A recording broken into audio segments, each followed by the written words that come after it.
যে এই জাহাজটি যেটা বাংলার সৌরভ, এটা হবে এটা লাস্ট শেষ সার্ভিস, ওইটাই ছিল লাস্ট সার্ভিস। এখন আনফর্চুনেটলি লাস্ট সার্ভিসটা তো এরকম হয়ে গেছে। যেটা আমাদের ভয় ছিল, বলতে আমার ভয় ছিল, আমি তো জাহাজই না, তারপর আমার ভয় ছিল যে যদি এই তেল পাস্ট হয় এবং তাহলে আমাদের এই চ্যানেল পুরাটা বন্ধ হয়ে যেত এবং যেটা ইন্টারন্যাশনাল একটা বড় প্রশ্নের সম্মুখীন হতো।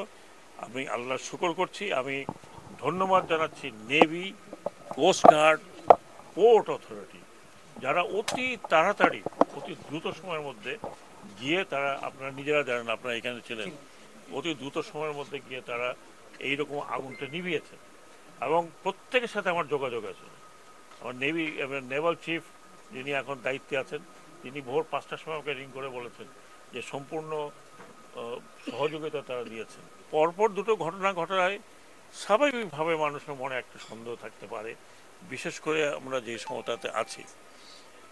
এটা তো একটু অস্থির সময় বলবো যে আমরা আমাদের সরকারের তরফ থেকে চেষ্টা করছি যাতে এটা কমে অস্থিরতা। খালি এইখানে ছোটোখাটো ঘটনা ঘটলেও তো আপনাদের মনে সন্দেহ জাগতে পারে যে এটা কি কোনো ব্যাপার কিনা।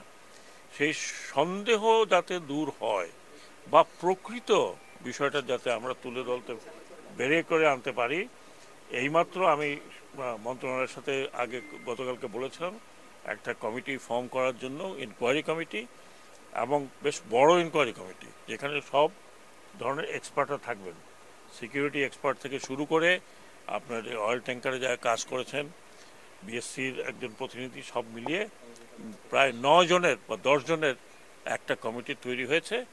আমি ইনশাল্লাহ ফিরে যাওয়ার পরে এটা যখন কার্যকর করে দেব, এখানে ওনারা আসবেন, এখান থেকে ইনকোয়ারি শুরু হবে, দরকার হলে তারা অন দ্য স্পট যাবেন, জাহাজগুলো দেখবেন যে বিষয়টা কি, কোনো এই ধরনের যেগুলো মানুষ সন্দেহ করছে সেই ধরনের কোনো কিছু আছে কি না। ওনারা অলরেডি জাহাজ কন্ট্যাক্ট করেছেন, তারা নিয়ে আসতেছেন, ওনাদের পরিচালনাতে এটা পরিবহন হবে।